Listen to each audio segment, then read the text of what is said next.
En el año 2003, a pocos días de asumir y ante la amenaza pública de dolarizar la economía formulada por el presidente de la Suprema Corte de Justicia de aquel entonces, el presidente Néstor Kirchner se dirigió al país por cadena nacional, anunciando que enviaría a la Cámara de Diputados el pedido de juicio político de los integrantes de aquella Corte, que formaban la popularmente conocida mayoría automática. No queremos nada fuera de la ley. Es la puesta en marcha de los mecanismos que permitan cuidar a la Corte Suprema de Justicia como institución de la nación, de alguno o algunos de sus miembros, la triste célebre mayoría automática. A partir de esa decisión y autolimitándose en sus propias facultades para proponer a los candidatos, Néstor Kirchner construyó una Corte Suprema de Justicia que fue catalogada por propios y ajenos como una corte ejemplar. Hombres y mujeres, a quienes el presidente no conocía siquiera personalmente, dictaron fallos memorables, como el de la inconstitucionalidad de las leyes de obediencia debida y punto final, que ubicaron a la Argentina en el escalón más alto del podio de derechos humanos a nivel global.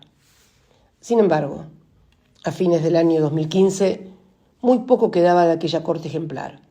La muerte de algunos de sus miembros más connotados, la renuncia de otro jurista de prestigio internacional al haber cumplido los 75 años que marca como límite la Constitución y la negativa de la oposición a votar a los candidatos propuestos para ocupar las vacantes, dejaron al alto tribunal con apenas 3 miembros.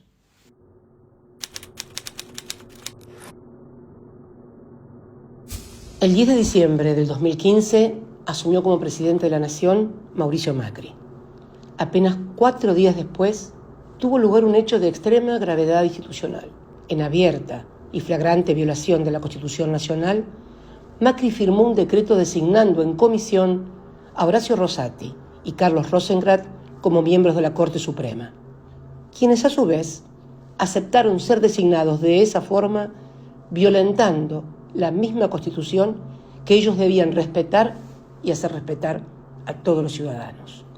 Este episodio constituyó, sin lugar a dudas, un punto de inflexión en la historia del Poder Judicial argentino y la antesala del proceso de persecución política, judicial y mediática que se desató en toda la región, con ejes muy claros en Brasil, Argentina y Ecuador.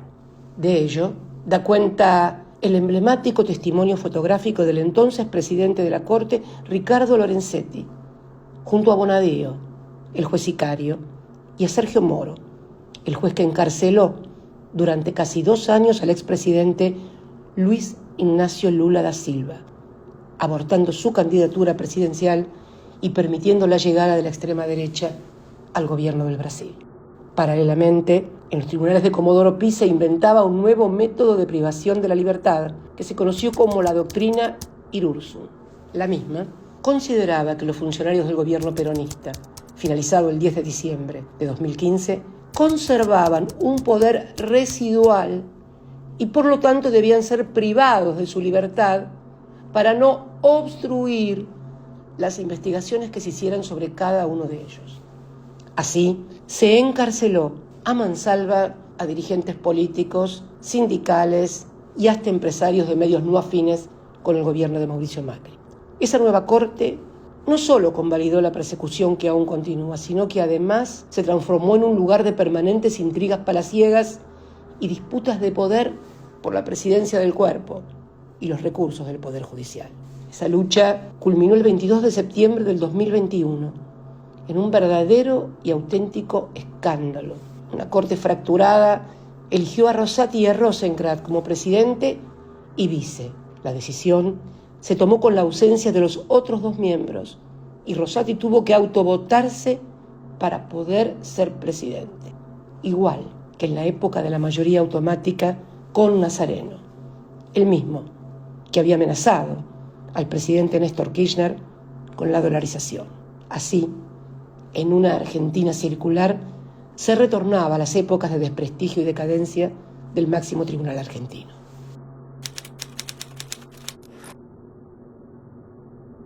Luego de la renuncia de Elena Hayton, la única mujer de ese cuerpo, la Corte quedó reducida a tan solo 4 miembros y comenzaron entonces a salir a la luz otros escándalos. El vaciamiento por cifras millonarias de la obra social del Poder Judicial, administrada por el médico personal y familiares de uno de los 4 cortesanos. Causas penales contra el nuevo presidente de la Corte por enriquecimiento ilícito y otra vinculada a su pasado como intendente de la ciudad de Santa Fe, en la que recusó al juez que lo investigaba y sospechosamente logró apartarlo.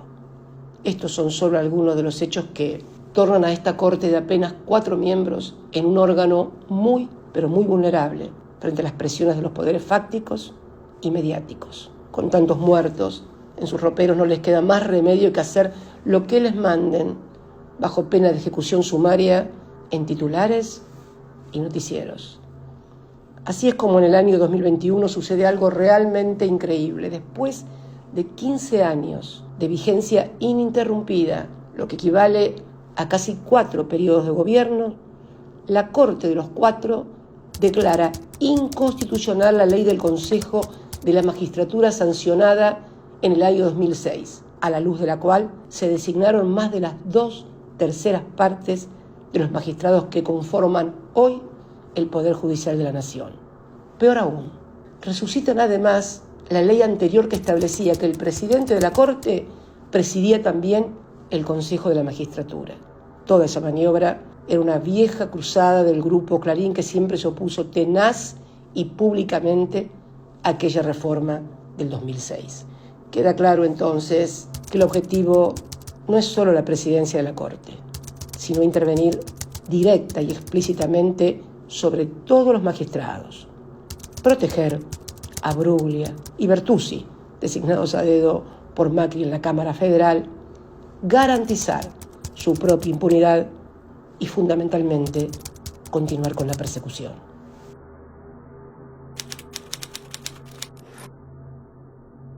En esa dirección es como los medios de comunicación hegemónicos comenzaron a anticipar, cual modernos Nostradamus, cómo iba a fallar la Corte de los 4 en la causa fraguada y conocida mediáticamente como vialidad u obra pública.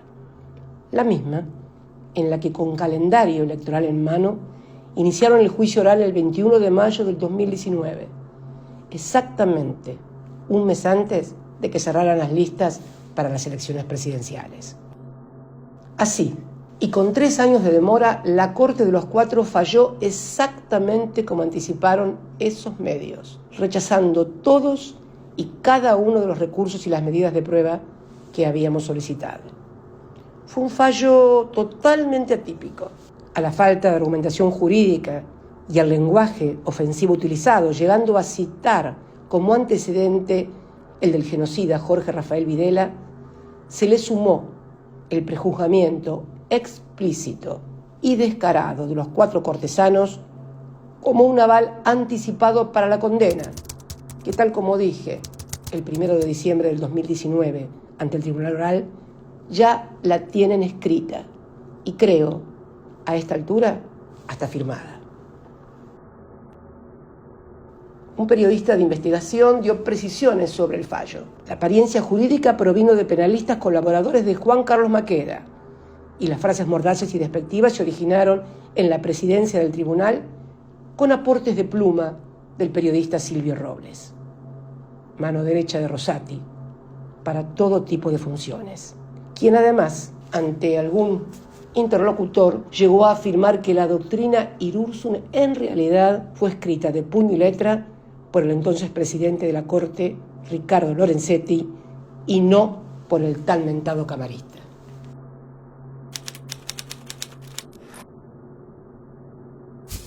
Al día siguiente que la Corte de los 4 emitiera ese fallo, aparece en escena, cual D'Artagnan judicial, uno para todos y todos para uno, el inefable fiscal Stornelli, pidiendo el cierre de la causa penal que investiga el vaciamiento de la obra social del Poder Judicial y que involucraría a Juan Carlos Maqueda. Sí, Stornelli, el mismo que pese a estar procesado hace más de 2 años por distintos delitos, entre ellos perseguir al ex marido de su actual pareja para intentar plantarle droga, aún continúa siendo fiscal.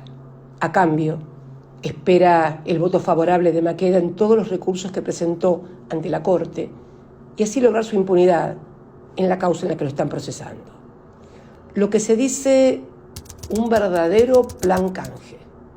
Ya se sabe, en Comodoro Pi una mano lava la otra y las dos juntas lavan la cara.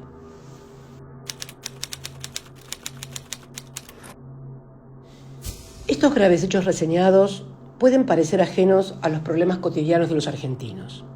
Sin embargo, a poco que se mire, se advierte que no es así. Se trata de la misma Corte, de los cuatro, y el mismo Poder Judicial, que le hicieron ganar multimillonarias sumas en dólares a grandes empresas de telecomunicaciones, al permitirle aumentar escandalosamente los precios de la telefonía celular y de Internet, suspendiendo la vigencia del decreto 690 que declaraba servicio público a tales actividades. Como dijo recientemente el cortesano Rosenkrantz, que fue abogado del Grupo Clarín, decir que donde existe una necesidad, existe un derecho, es una afirmación de fe populista y, por lo tanto, condenable. Salvo, claro, que, como está demostrado, la necesidad sea la de sus patrones. Es también el mismo Poder Judicial que permitió, a través de distintas medidas cautelares, que se evaporaran de las reservas del Banco Central más de 2.000 millones de dólares, complicando aún más las finanzas del país luego del criminal endeudamiento tomado por Mauricio Macri, que alcanzó extremos inimaginables con el increíble préstamo de 45.000 millones de dólares del Fondo Monetario Internacional. Endeudamiento criminal que ningún fiscal ni juez ha decidido investigar aún.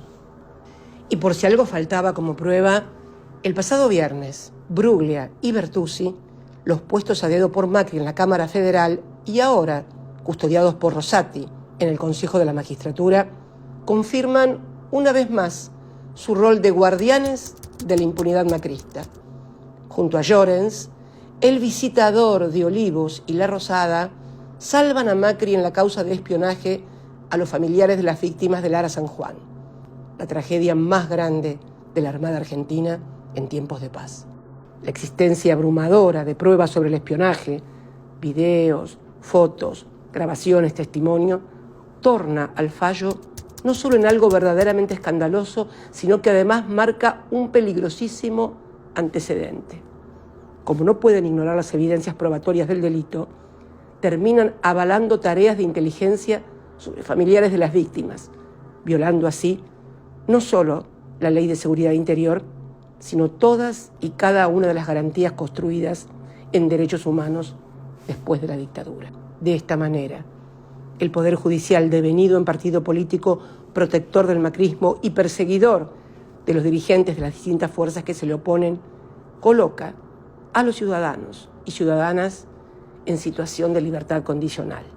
Los argentinos y las argentinas deben saber que será muy difícil mejorar las condiciones de vida de todos y todas con esta Corte y con este modo de funcionamiento del Poder Judicial, en donde las condiciones de igualdad ante la ley son letra muerta de la Constitución. Nada puede funcionar en un país si carece de un Poder Judicial que tenga legitimidad. Legitimidad que solo se logra a partir de la credibilidad y el respeto que sobre sus decisiones tenga el conjunto de la ciudadanía. Pienso y creo sinceramente que todos los partidos políticos de la República Argentina, de izquierda a derecha y pasando por el centro, tienen un imperativo categórico y republicano, el de construir, como hizo Néstor Kirchner en el 2003, con apenas el 22% de los votos y en el marco de una crisis institucional sin precedentes en la historia contemporánea, una Corte de la que todos y todas podamos volver a sentir orgullo.